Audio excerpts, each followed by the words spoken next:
안녕하세요. 진주학 교수입니다. 교양민법 3주차 강의가 시작되었습니다. 오늘은 약간 어려운 거예요. 그러니까 1주차, 2주차 또는 다음부터 시작될 4주, 5주차 이런 것에 대해서 우리 학생들이 이해하기가 약간 어려울 수도 있어요. 그리고 제가 강의안으로 함께 올린 자료도 읽어서 이해하기가 좀 어려울 수도 있어요. 약간 전문적인 거거든요. 약간 추상적인 것이기도 하고. 그렇지만 제 강의 잘 들으시고 그냥 이번 주 강의는 그냥 한번 들어본다. 법 전공자들은 저렇게 하는 거구나. 이런 정도만 이렇게 하시면 될 것 같아요. 이 어려운 것을 내가 다 이해하고 완벽하게 습득하고 받아들이고 이렇게 생각하지 마시고 그냥 저런 게 있구나. 그리고 강의안도 읽었을 때 너무 어렵다고 생각하지 마시고 그냥 이런 거 있구나라고 가볍게 한번 읽어보세요. 그렇지 않으면 너무 부담을 갖거든요. 그렇지만 그런 것들은 이번에 한 번에 하나니까 전혀 부담 갖지 마시고 이번에 그냥 가벼운 마음으로 들으세요. 이번 주 거는 시험 안 납니다. 이번 주 3주차 강의는 시험하고 큰 관련이 없을 수도 있어요.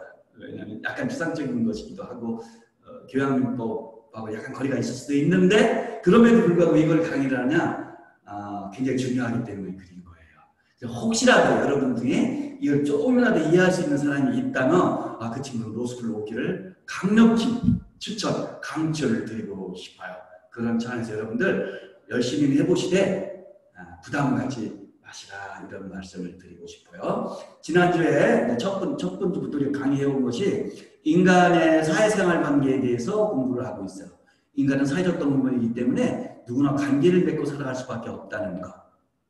그리고 이 사회적 관계는 다시 법적인 관점에서 본다면 법적으로 의미 있는 관계, 법을 적용할 만한 관계, 강제력을 동원할 만한 관계인 법률 관계와 그렇지 않은 비법률 관계라고 얘기했어요. 그리고 법률 관계는 다른 말로 얘기하면 무슨 관계라고 했죠? 기억나시나요? 권리 의무 관계. 더 줄여서는 권리 관계라고 얘기했어요. 그런데 실은 이 권리 관계를 다시 또 설명한다면, 풀어서 설명한다면 이 권리 관계는 권리 변동 관계라고 할 수가 있어요.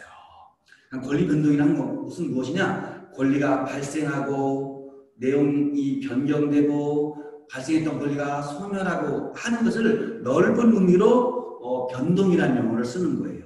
즉 변동이란 발생, 변경, 소멸을 포함하는 개념이에요. 그렇기 때문에 법률 관계는 권리 변동 관계라고 볼 수도 있는 거예요. 그랬을 때 권리 변동은 어떻게 생기냐 하는 것이 핵심이 되는 거예요. 자, 권리 변동은 여러분들 어떻게 생길 것 같아요? 권리 변동은 잠깐만 제가 그리기를 한번 해볼까요? 권리 변동은 동그라미가 있다고 해봅시다. 여러분 어때요? 제가 최초로 지금 이 전자칠판이라고 하던가요? 이름은 잘 모르겠는데 여러분들에서 제 4m로서 이거 구입한 거예요. 한국산 정품으로. 근데 아직도 제가 이런 쪽에 약해요. 우리 학생들 굉장히 이런 쪽에 강하죠? 저는 이런 거 정말 약해서 기계치예요. 이런 걸 보면은 가슴이 확 떨리고 눈앞이 캄캄해져요. 여러분들은 안 그렇죠? 저는 좀 이런 쪽이 많이 부족해요. 그래서 한번 시험 삼아 한번 해보는 거예요. 우리 학생 혹시 좀 저런 것도 못하는 교수가 있을까라고 생각이 들더라도 조금 여유를 갖고 그리고 넓은 마음으로 이렇게 지켜봐 주시기 바래요. 그래서 이게 좀 하다가 나 도저히 못할 것 같다. 그럼 제가 그만둘게요. 그런데 다행히도 좀 할 수 있을 것 같다. 그러면은 제가 한번 계속 해볼 테니까 우리 학생들이 응원 많이 부탁드리고요. 부족하더라도 이해를 해주시자 부탁을 드려요. 그러면 이런 동그라미가 있을 때 어떻게 해서 예를 들어서 세모가 될까 이런 거예요. 그랬을 때 이 동그라미가 원인인 거고 원인 과정을 거쳐서 이 세모가 된 것을 효과라고 부를 수 있는 거예요. 좀 안 보이네. 잘못 썼네요. 그랬을 때 법적으로는 이 동그라미를 법률 요건이라고 부르는 거예요. 법률 그리고 이 세모를 무슨 효과냐? 법률 효과라고 부르는 거예요. 무슨 뜻이냐면 어떠어떠한 것이 있으면 어떠어떠하다라는 것이 나타나는 거예요. 무엇이 있으면 어떤 효과가 있다고 하는 거예요. 이 모든 법은요, 다는 아니지만 대부분은 특히 민법의 영역에서는 이 법률 요건과 법률 효과로 구성되어 있어요. 즉 무엇 하면 무엇 하다로 되어 있는 거예요. 그랬을 때 무엇 하다 부분이 법률 요건인데, 죄송합니다. 무엇 하면이 부분이 법률 요건인데, 예를 들면 이런 거예요. 갑과 을이라는 사람이, 죄송합니다. 하나 설명을 드릴게요. 이 법률 세계에서는, 법률 세계를 여행할 때는 꼭 여러분들이 알아둘 몇 가지 용어들이 있어요. 그 중에 가장 대표적인 것이 갑과 을이라고 하는 거예요. 또 나가서 병정까지 나가기도 하고, 좀 더 나가면 무까지 나가기도 하거든요. 이것은 법률 관계에 있어서의 어떤 당사자를 표시할 때 우리가 약칭해서 간단히 칭해서 갑을 병정이라고 하는 거예요. 한자를 사용하죠. 근데 여러분들 갑의 횡포, 을의 억울함 이런 거 들어보셨죠? 갑질도 들어보셨고, 실은 여기서 유래하기도 하는 거예요. 대개 갑이 먼저 나오거든요. 최초의 법률 관계에서 갑은 실은 계약서에서 나왔어요. 매도인과 매수인, 임차인과 임대인, 돈을 빌려주는 사람과 빌리는 사람, 고용하는 사람과 고용당하는 사람, 일을 맡기는 사람과 일을 하는 사람, 이런 관계 당사자들이 다 있거든요. 그랬을 때 그 당사자를 갑을 병으로 표시를 하는 거예요. 간단히. 그래서 예를 들면 매도인을 갑이라 한다. 매수인을 을이라 한다. 소비자처에서 빌리는 사람을 을이라 하고 빌려주는 사람을 갑이라 한다. 이런 식이에요. 그랬을 때 물건을 파는 사람, 돈을 빌려주는 사람, 아파트 가서 임대해주는 사람을 되게 갑이라고 먼저 표시하고, 그리고서 빌리는 사람, 사용하는 사람, 고용당하는 사람, 이런 사람들을 다 을이로 표시한 거예요. 그러면서 갑이 뭔가 경제적, 사회적으로 좀 더 우월적지처럼 보이면서부터 이게 이제 상관이라든가 경제적, 사회적 강자라든가 이런 사람들을 갑이라고 부르기 시작했고, 그 상대 쪽에 있는 사람들을 을이라고 부르기 시작한 거예요. 최초의 유래는 법조 세계에서, 법률 세계에서 유래됐다. 저는 그렇게 생각해요. 제가 모르는 것도 있을 수 있기 때문에 단언할 수는 없지만 제가 아는 법인에서는 그렇다는 거예요. 그래서 갑을에 대해서 우리가 어떤 선입견을 갖고 볼 수 있지만 여기서 그런 선입견은 별로 존재하지 않아요. 순전히 당사자를 간단하게 표시하는 편의적인 발상에 불과하거든요. 그래서 사회적 의미의 갑을과 법률 세계에서의 갑을은 약간 다를 수는 있어요. 그걸 염두에 두시고서 제 강의를 들으시면 좋지 않을까, 그런 생각도 해봅니다. 자, 이랬을 때 갑과 을 사이에 매매계약을 체결했다고 봅시다. 그래서 갑이 을에게 A라는 부동산을 파는 거예요.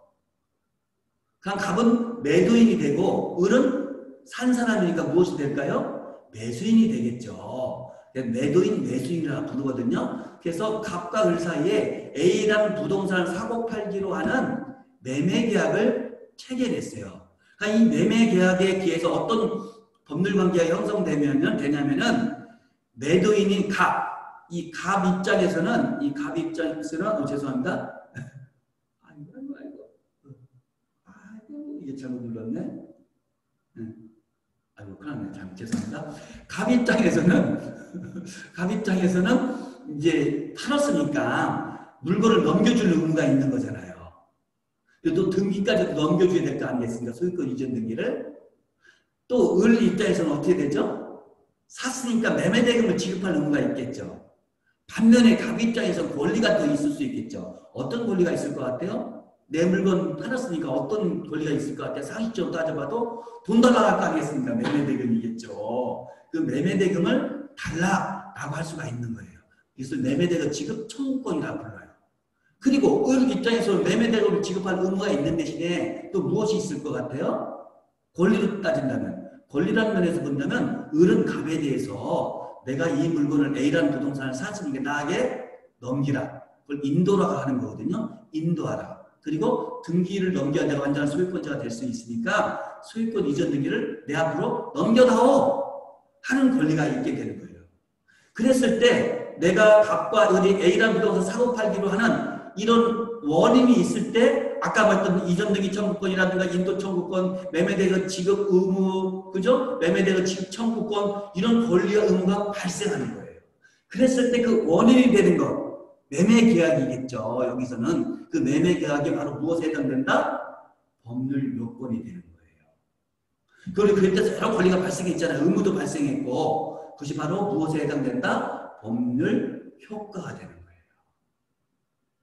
그랬을 때 이 예에서 잘 드러나는 바와 같이 이 법률 관계는 법률 요건과 법률 효과로 되어 있는 거예요. 아시겠죠?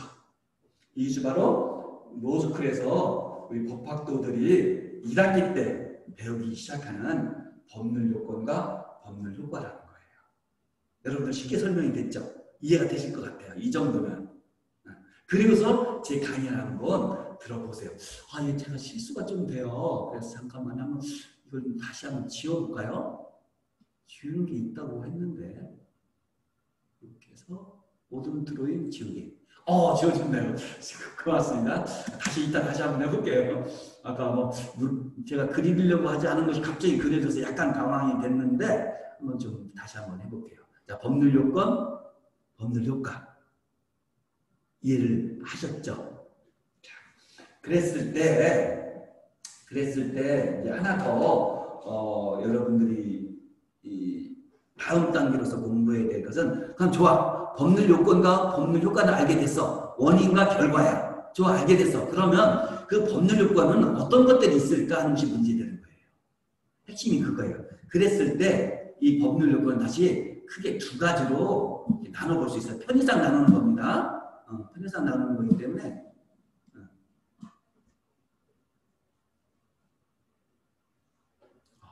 안 되는구나. 죄송하네요.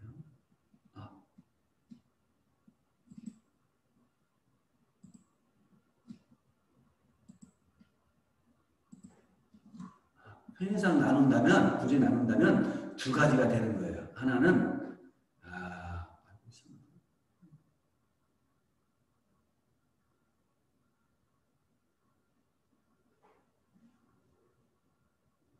알겠습니다. 다시 일단 쉬는 시간에 좀 제가 공부해서 다시 하도록 하겠습니다. 네. 크게 두 가지로 나눌 수 있어요. 하나는 법률 행위라는 것이 있고 법률의 규정이라는 것이 있는 거예요. 즉 법률 요건을 구성하는 것은 법률 요건을 만드는 것은 법률 행위에 의한 것과 법률의 규정에 의한 것이 있는 거예요. 아까 설명드렸던 매매 계약이 법률 요건에 해당된다고 했잖아요. 그 매매는 법률 행위에 의한 거예요. 나중에 조금 설명을 할 것입니다.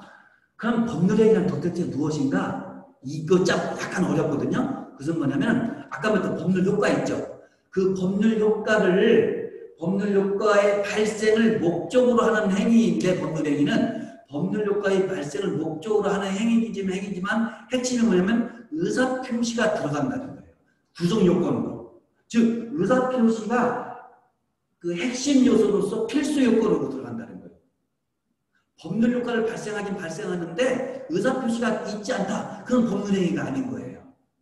자, 법률 행위의 두 가지 핵심입니다. 그렇다면 일단은 법률 효과의 발생을 목적으로 한다. 하나. 둘째는 무엇을 핵심 요소로 한다? 의사표시를 핵심 요소로 한다는 거예요.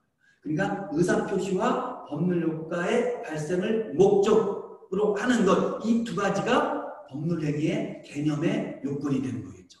그러니까 다시 한번 묻고 싶을 거예요. 교수님 그러면 의사표시는 뭐예요? 그거 생각하는 것이 리걸 마인드가 있는 학생인 거예요. 그러니까 의사표시는 뭐냐면 아까 법률 효과 배웠죠? 일정한 법률 효과의 발생을 위해서 그 일정한 법률 효과의 발생을 원하는 그런 의사를 외부적으로 표출하는 거예요. 내면의 어떤 의사를 표출하는 거예요. 즉 내가 저 물건을 사고 싶다, 내가 사겠다 하는 의사를 표출하는 거예요. 그래서 을을 찾아가서 갑이 저 물건 나한테 파시오 라고 하는 거예요. 이해되시죠? 이건 청약이라 하거든요. 그리고 그 입장에서는 아, 내가 저 물건을 가볍게 타겠다 하는 의사를 표시하는 거예요. 어떻게? 승낙으로. 알겠습니다. 나 당신한테 팔겠습니다. 라고 하는 거예요. 이 청약과 승낙을 통해서 매매간이 성립되는 거예요. 이것이 바로 무엇이냐? 법률 요건이 되는 거예요. 이해되시죠? 그러니까 법률행위는 일정한 법률 효과의 발생을 목적으로 하는 것인데 의사표시는 핵심 요소로 한다. 의사표시는 뭐냐? 일정한 법률 효과의 발생을 원하는 의사를 외부에 표출시키는 행위이다. 이해되셨죠? 그리고 나머지가 바로 법률의 규정에 의한 거예요. 법률의 규정에 의한 것은 법률 행위는 아니에요. 그렇지만 법률 효과가 발생하는 거예요. 그러니까 법률 요건이 것은 맞는 거죠. 아까 법률 효과를 만드는 원인이 되는 것이 법률 요건이라 했잖아요. 그런데 제가 지금 설명을 드렸죠. 법률의 규정에 의한 경우에도 법률 효과가 발생할 수 있다고.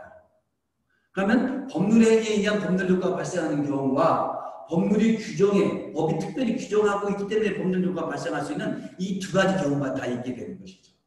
무엇으로서? 법률 요건으로서. 그랬을 때 법률의 규정에 의한 법률 효과가 발생하면서 어떤 것이 있을까? 라고 물으신다면 가장 흔한 예는 이런 거예요. 여러분들이 예를 들어서 우리가 뉴스 같은 걸 통해서 많이 어떤 사건, 사고가 일어나잖아요. 흔한 예를 들어봅시다. 예를 들어서 술집에서 술을 먹다가 갑과 을 사이에 감정 싸움이 붙고 말싸움이 붙으면서 갑이 을을 때렸어요. 폭행한 거죠. 그래서 갑이 이빨이 부러졌다. 그리고 눈이 다쳐서 타박상을 입었다. 뭐 넘어져서 뭐 콧뼈가 부러졌다. 뭐 이런 것이 생길 수 있잖아요. 이것은 의사의 표시는 아닌 거잖아요. 그런데 이런 폭행이라는 행위를 통해서 어떤 법률 효과가 발생하잖아요. 그 효과는 뭐죠? 피해자로 하여금 손해배상 청구권이 발생하는 거잖아요. 치료비도 들어갈 것이고 정신적 충격에 따른 위자료로 있을 수도 있고 치료받고 입원하는 동안에 일을 못하니까 어떤 재산상 수입이 감소될 수도 있잖아요. 이런 것들이 다 손해가 되는 것이고 그 손해를 배상할 권리가 누구에게 있죠? 피해자가 있는 거예요. 역으로 때리는 사람을 가해자라 부르겠죠? 가해자는 어떤 의무가 있을 것 같아요? 피해를 입은 사람에게 손해를 배상해줄 의무가 있을 거라고 우리는 상식적으로 생각할 수 있잖아요. 상식만 갖고 법이 해결될 수는 없잖아요. 어떤 근거가 있어야 될 거 아니겠습니까? 법적인 근거가. 그것이 바로 우리 민법에 규정하고 있는 750조 부터 이하에서부터 규정하고는 불법행위라는 거예요. 즉 타인에게 고의과실에 의한 위법행위로 손해를 가한 자는 그 손해를 배상할 책임이 있다라고 민법 제750조에 규정되어 있는 거예요. 그래서 이런 규정에 의해서 어떤 효과가 발생했죠? 이런 불법행위에 따른 규정에 의해서 무엇이 발생했죠? 손해배상 청구권이라는 법률 효과가 발생한 거예요. 이해되셨죠? 그랬을 때 이 때린 행위, 이것을 법률적으로 불법행위라고 하거든요. 여기서 이 불법행위에 기해서 무엇이 발생했어요? 손해배상 청구권이 발생했으니까 이 불법행위는 법률행위는 아니잖아요. 법률 요건이 된 건 맞죠. 근데 법률행위는 아니죠. 그랬을 때 왜 법률 효과가 발생했죠? 아, 불법행위를 했을 때는 손해배상 청구권이 발생한다는 법의 규정이 있기 때문에 그런 거잖아요. 민법 제750조에 규정이 있기 때문에 손해배상 청구권이라는 법률 효과가 발생하는 거잖아요. 그렇기 때문에 이것을 바로 법률행위는 아니지만 법률의 규정에 의한 법률 효과다라고 얘기를 하는 거예요. 이해되셨죠? 자, 법률 요건에 의해서 법률 효과가 발생한다. 이 법률 요건에 해당되는 것은 법률행위에 의한 경우와 법률의 규정에 의한 경우가 있다. 법률 행위에 의한 것은 가장 전형적인 것이 바로 매매로 예를 든 것이다. 그리고 법률 규정에 의한 법률 효과의 발생은 지금 두 번째로 설명을 예를 들면서 설명한 불법행위다. 이렇게 설명할 수 있는 거예요. 제가 강의 첫머리에 오늘 좀 굉장히 어려울 거라고 했죠. 또 막상 들어보니까 그렇게 어려운 것도 아닐 수도 있죠. 쉽게 접근해 봅시다. 한번 재미있게. 그리고 대신 도움이 돼야 되잖아요. 우리가 쉽고 재미만 있는 것도 좋지만 그것으로 끝나면 무슨 뭐 개그 콘서트, 유머 일본지, 어떤 드라마 이런 것일 수 있잖아요. 여기서는 유익을 얻어야 되잖아요. 그 유익이 뭐냐? 법적 소양을 우리가 습득하는 거잖아요. 조금 어렵더라도 한번 우리가 같이 이 법률 여행을 떠나갔으면 좋겠어요. 여행 떠나다 보면 좀 이렇게 힘들 때도 있고, 뭐 피곤할 때도 있고, 어려움 닥칠 때도 있잖아요. 그러나 그것도 나중에 지내놓고 보면 추억이 될 수 있고, 더 멋진 즐거움으로서 나중에 10년 뒤, 20년 뒤에 다가올 수도 있잖아요. 그죠? 또 유익함이 생길 수도 있고요. 그런 차원에서 이 교양법 강의를 들어주셨으면 좋겠다 하는 생각을 해봅니다. 그럼 자, 이거죠. 자, 법률행위에 의한 것과 법률규정에 의한 것인데 가장 중요한 것은 누가 봐도 법률에 의한 것이죠. 법률행위에 의한 것이죠. 그래서 지금부터는 가장 중요한 법률행위를 중심으로 살펴보자 하는 거예요. 이 법률행위는 크게 세 가지로 구별되어 있어요. 이 세 가지의 구별 요소는 무엇을 가지고 구별할 것 같아요? 아까 제가 말했죠. 법률행위는 법률효과의 발생을 목적으로 하는 것이다. 그런데 그 안에 무엇이 있어야 된다? 의사표시가 있어야 된다고 했죠. 그렇기 때문에 이 법률행위의 유형을 세 가지로 구별할 때도 무엇을 가지고 유형화시키고 구별한다? 의사표시를 갖고 하는 거예요. 이 법은 굉장히 전 논리적이에요. 자, 그래서 또 어떻게 하냐? 단독행위가 있고 계약이 있고 합동행위가 있어요. 단독행위가 있고 계약이 있고 합동행위가 있어요.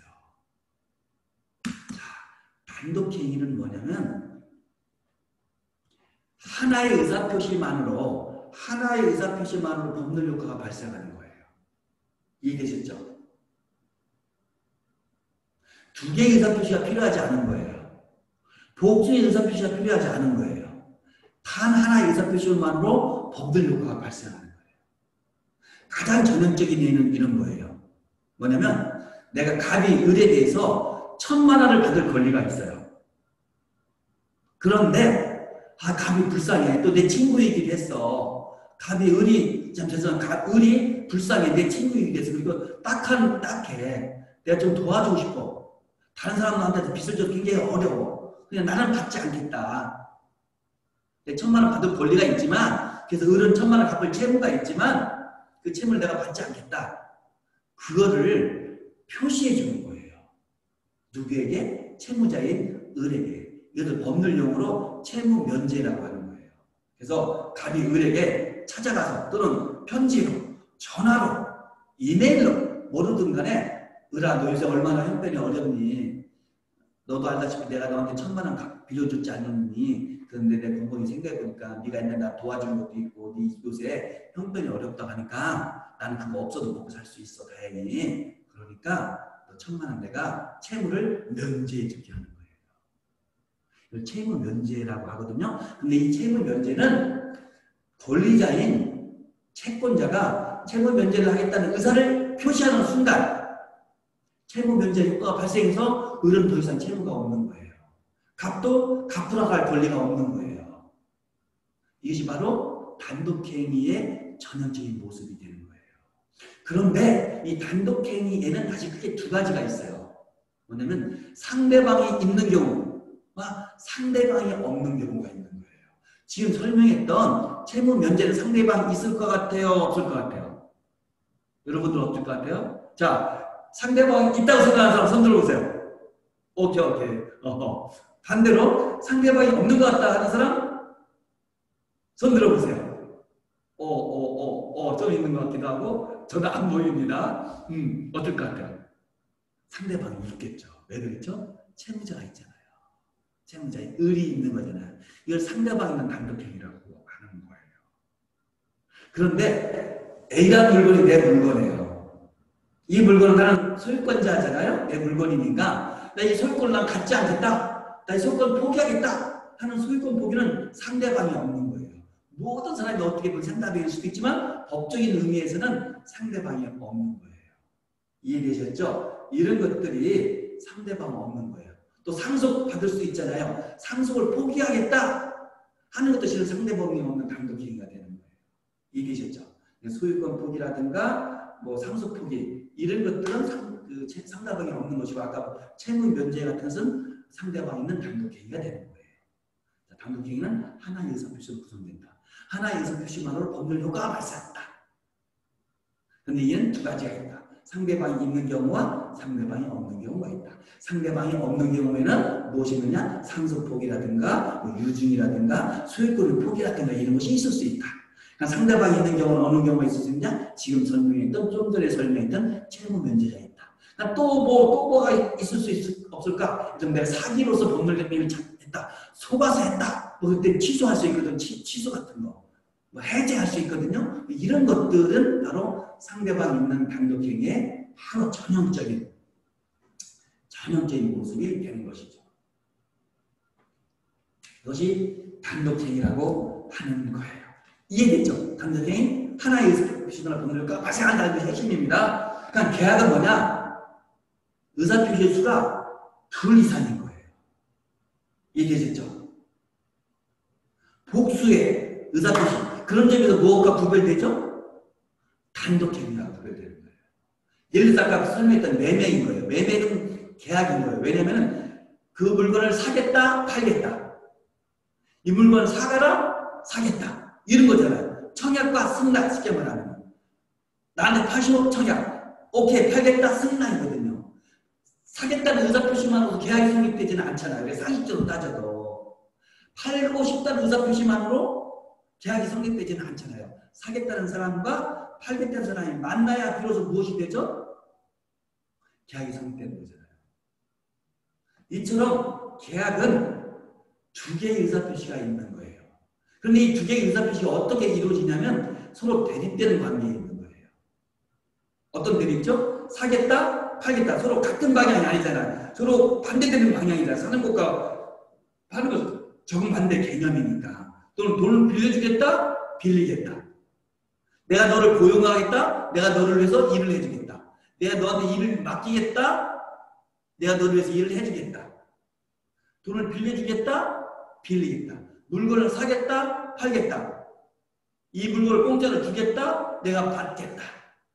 아, 참 죄송한데 이 증여는 공짜로 주는 거잖아요. 재산권을 이전에 무상으로 이전해 주는 거거든요. 이 증여는 계약, 그 단독행위가 아니에요. 내가 이 물건 너한테 줄게. 아까 채무면제는 단독행위가 했잖아요. 그런데 증여는 단독행위가 아니에요. 무엇이에요? 내가 받겠다는 사람이 승낙이 필요한 거예요.